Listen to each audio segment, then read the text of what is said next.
facts. I invite Kibe to proceed.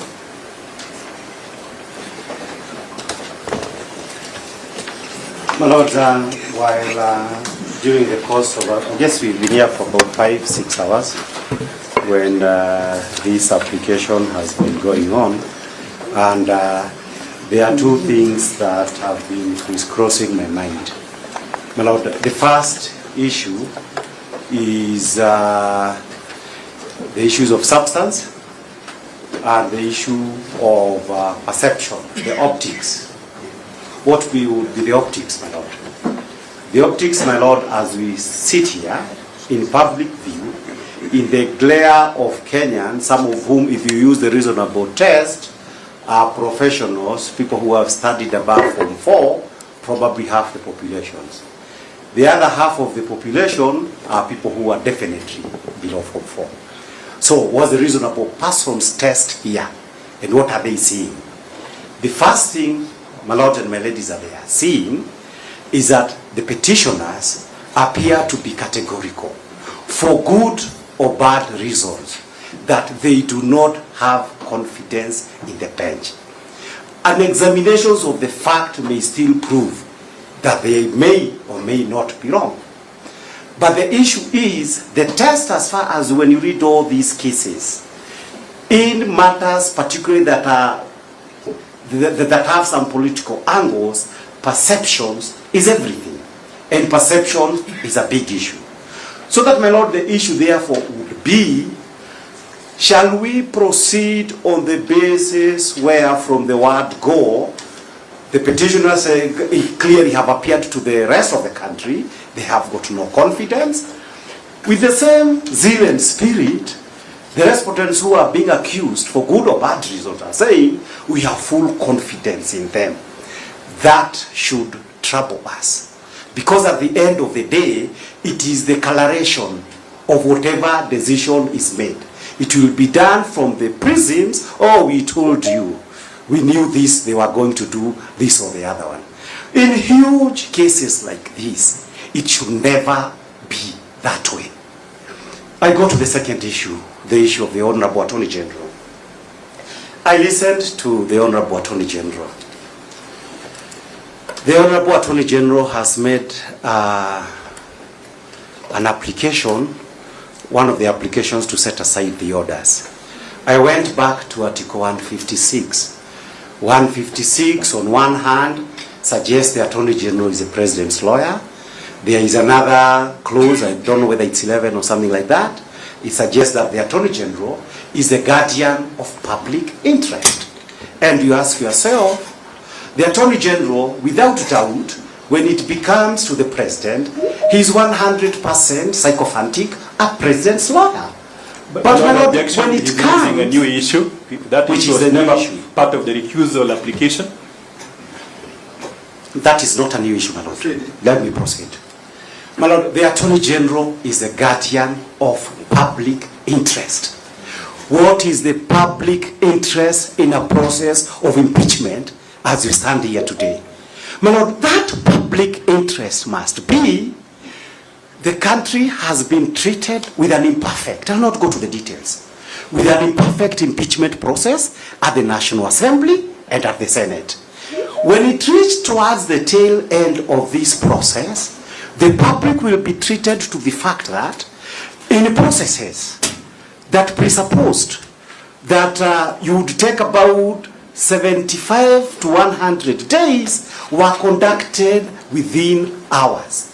So that the bigger questions, my Lord, would be that there is a complaint that is being made, a serious one, of the right to fair hearing and human dignity.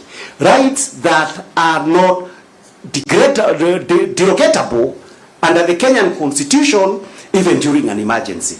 My Lord, if you are faced by an Attorney General who, pursuant to one mandate, their conscience has not been touched, that there is some public interest in looking at these things a little bit from the perspective of the Deputy President, and those who feel like the Deputy President, that a fair and square deal has not been granted by the processes that have taken place. Your Lordships, that should concern us.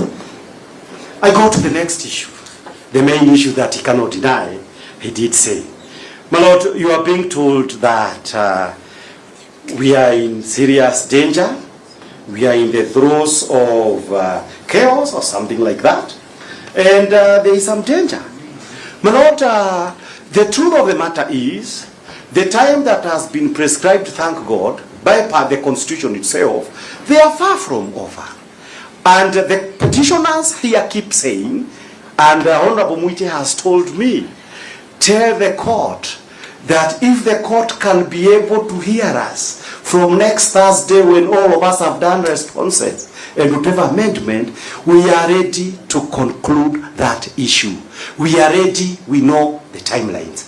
So that, my lady, the connection, therefore, of somebody saying that, oh, the only public interest here, and this is the Attorney General, is that we must swear by hook or crook before the petition has been heard.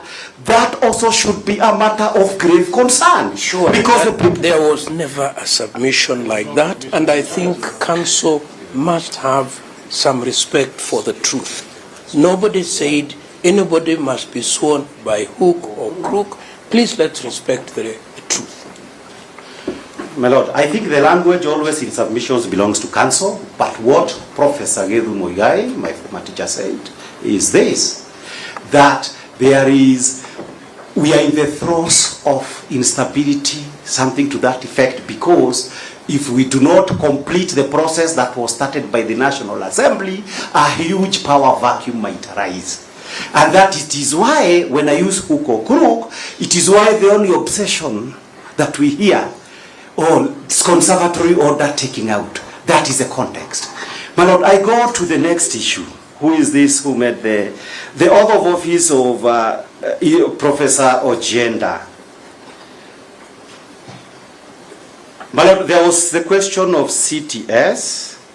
The question of CTS, I believe, had dealt with it, and all those kind of issues, and we pointed out that the issues of CTS, whereas we had talked about them, they appeared for the first time not from the respondent's affidavit, but from the ruling that the court made. I don't need to say anything about it. The respondents had said nothing about them. My lord, to Professor Ojenda, there is a question of... no, you have to respond. There is a question of the internal memo. The question of the internal memo, again, that was not a matter that was ever placed here in any affidavit, as far as I'm concerned. That was yesterday's submissions. I think you were here. I think these are notes for today. Those are not for yesterday. No, these are notes for today, my lord. That was yesterday. No, my lord. If they have a date and I had a different notebook, but they would get uncomfortable. Let me pass that. In fact, he's not the main guy I have to deal with.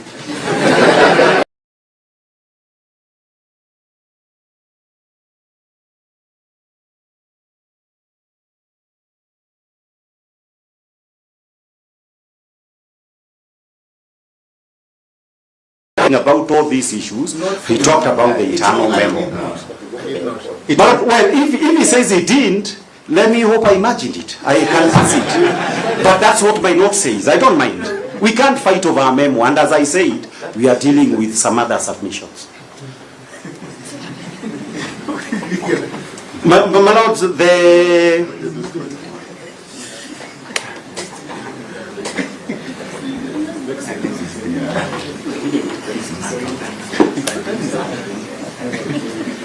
my lord, there is a question of Mr. Nyamodi. And Mr. Nyamodi was talking about the issue of the...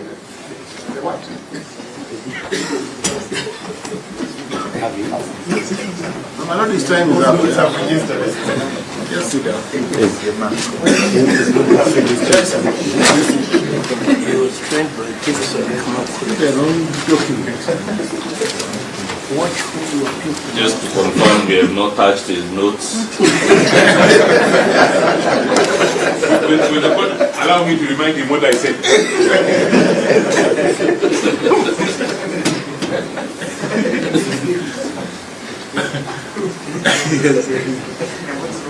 No, the only misplacement was this guy. My Lord, maybe we should correct that as well, because it's been said 3 times. There are no guys in court. They are learned counsel. My learned colleague, professor, is the only issue, very friends, senior counsel. Is that doubted? My Lord, the issue that would require the clarification, let's go to Kerogoya. I believe there is no doubt about the issue of Kerogoya. My Lord, the issue that was raised, and I believe this is the last point that Professor Mungai was making, regarded the issue of where it was alleged that the issue Estoko with regard to the issues of Kerogoya that found themselves in the ruling of yesterday. And my Lord, first of all, I wish to point out that there is a notice of appeal that is one of the annexures in the supplementary affidavit, and raises specific issues about preempting and the issues dealing with matters that were yet to be handled. I need to clarify that is one of the issues when it talks about the issues of res judicata. And when it comes also to the issues of res judicata, it is important, my Lord, that it is pointed out what was the subject matter of yesterday's application. It was the interpretation and application of Article 165(4) of the Constitution in relations to the powers of the Deputy Chief Justice.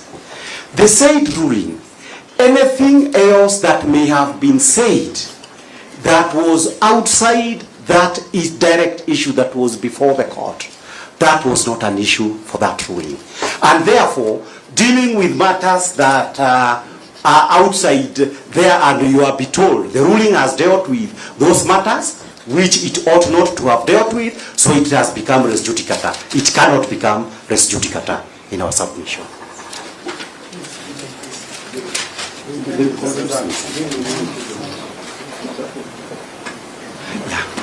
My Lord, with regard to the issue of the friendships, I think this is something that they have been preoccupied with.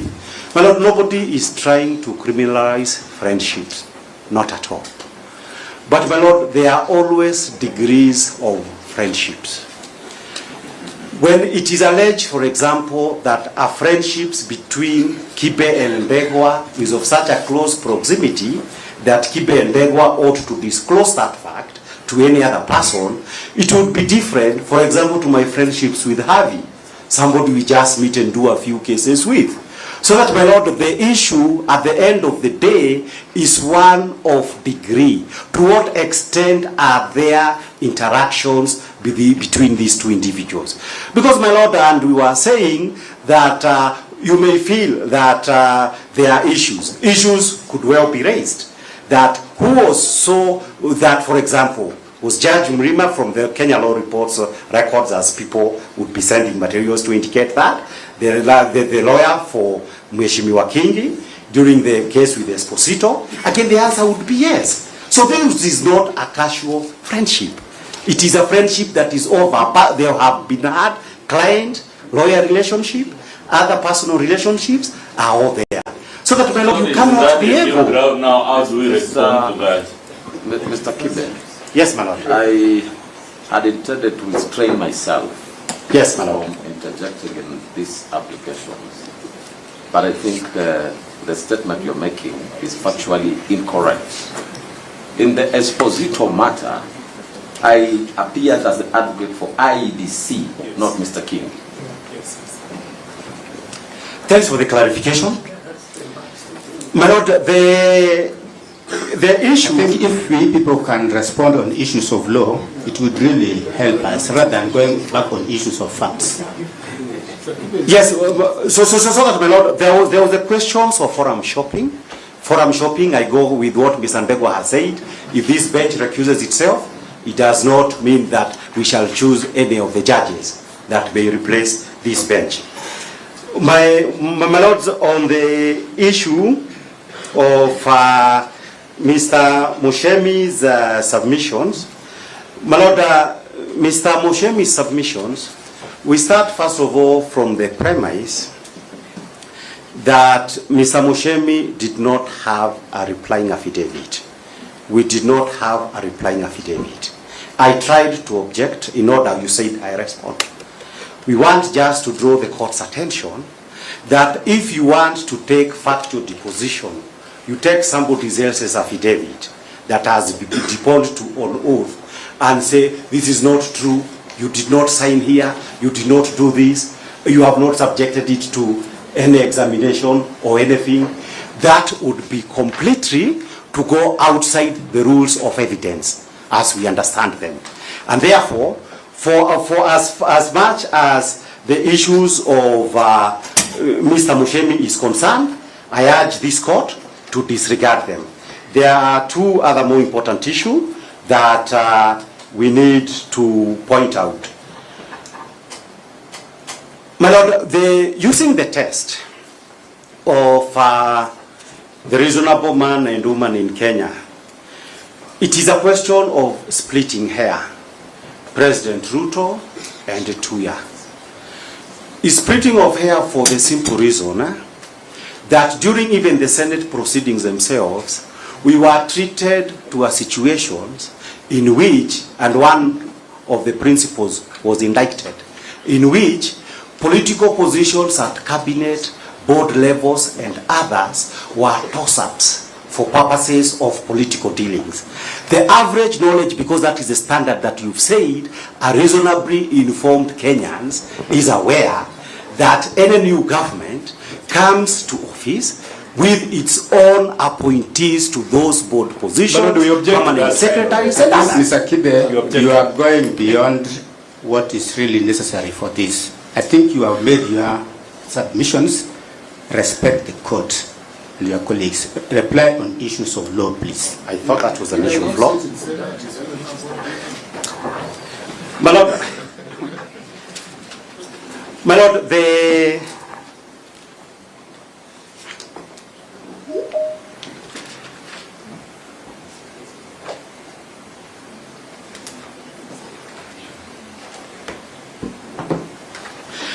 I finish with the question that was raised by the one without an affidavit by Michael Mushemi.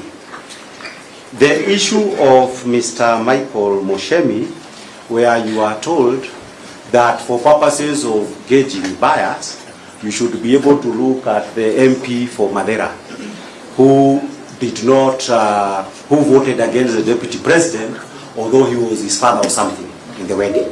My Lord, the direct reference to that would also have to be taken from the bar, the way it was also made from the bar, and the direct reference to that is that the wife of this MP. My Lord, that's a question of fact. Yes, it was also the same question of fact. That was point of law, my Lord. We should understand what we mean by matters of fact. Questions of when, who, where, what happened, who did this, who did that. Those are all matters of fact. But the only exception, and we said, when we tried to stop, to stand to say that Mushemi is dealing with those issues, you told me, my Lord, you will respond. So I asked that I respond to that issue. That's the last issue.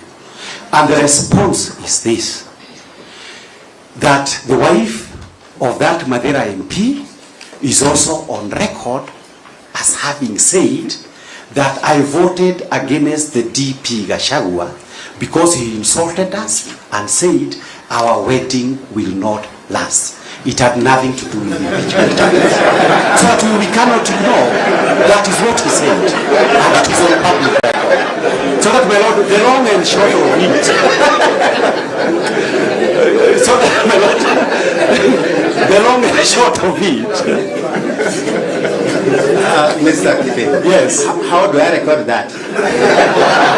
No, my lord, the way you recorded, I think I saw a record from the other side. What you are saying? Yes. I record it. Well, I don't know who recorded, but he was allowed to say in open court that even his own MP voted against him. So to be able to demonstrate whatever point he was making. And I'm also saying that from the bar, let it also be made clear that the wife to the she's also an honorable MP, said, I voted because the DP said that that marriage was not going to last. Not on impeachment. So that, my lord, the long and short of it, because we've had a long evening, is that I beseech this. I suppose the marriage still subsists, right? It still subsists. and we also hope, my lord, that when we are that when we are hard with this petition, the tenure of the DP could proceed. So that, my lord, the last point that we need to make is that there is somebody, I guess, who is a doctor, and something that Dr. Camino has said, a moment of introspection. This moment of introspection is important. Because for you, my lord, the issue at the end of the day would remain that an important case is up for determination.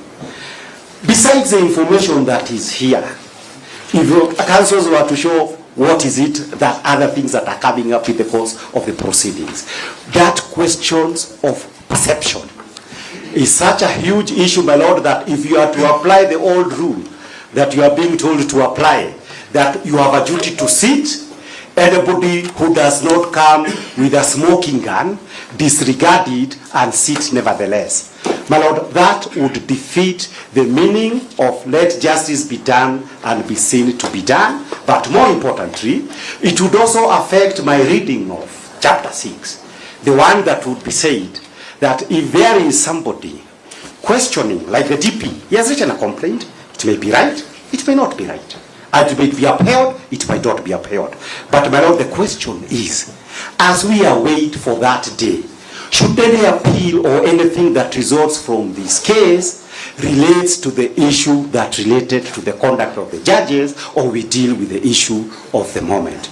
My lord, with those submissions, I urge you respectfully, weighty as an enormity of having to argue this application, hold as we have tried to convince you. There are more than reasonable grounds that in existence, that there would be something wrong if one were to say, I will disregard all these issues or technicalities and proceed anyway. I thank you very much, your lordships. Evans, oh, sorry. My lord, Evans, there is an authority, I've been under a lot of pressure that he needed to say something about it. And it's part of me. What will be, how will others respond to the authority? No, he's answering the authorities that were used, cited. My lord, just note that he has no right of reply. No, I'm leaving. We're in the same team. In the same team. My good friend, Mr. Wanyama. Yes, he's actually filed the application, not me. Thank you to the court. I am fully aware of the long day that it has been, and we don't take it for granted. Thank you very much. I want to respond to the following issues of law. Reference was made to the other side, attaching affidavits to lawyers on this side. Affidavits belong to the deponents, the Statutory Oaths and Declarations Act. Conservatory orders are constitutional orders. They are aimed at protecting the substratum of the case. It cannot be weaponized against this side. Third, the diary case. What should concern this court is the pertinent fact and the act that recusal happened, and what the Supreme Court said about that recusal. That's all what this court is supposed to consider. My good friend, my senior, Mr. Nyamodi, urged the court to ignore certain electronic material that was presented for the lack of a certificate as required by Section 106. I'll urge the court to take cognizant, number one, of the short timelines, the reflex within which advocates were required to make the returns. In any case, we will endeavor to file the certificate. In any case, I want this court to be persuaded by the decision in BBI that formal rigidities should not supervene, especially in a constitutional context, bearing in mind the exigencies and the demand. Because under the Mutunga rules, we can even submit here on non-epistolary basis. Finally, and as I sit to this good court, and we respect each and every of the judges and our colleagues on the other side, 4 things belong to a judge: listen courteously, answer wisely, consider soberly, and decide impartially. Those are the words of Socrates. Thank you, Your Ladyship, Your Lordships. Are you withdrawing the application?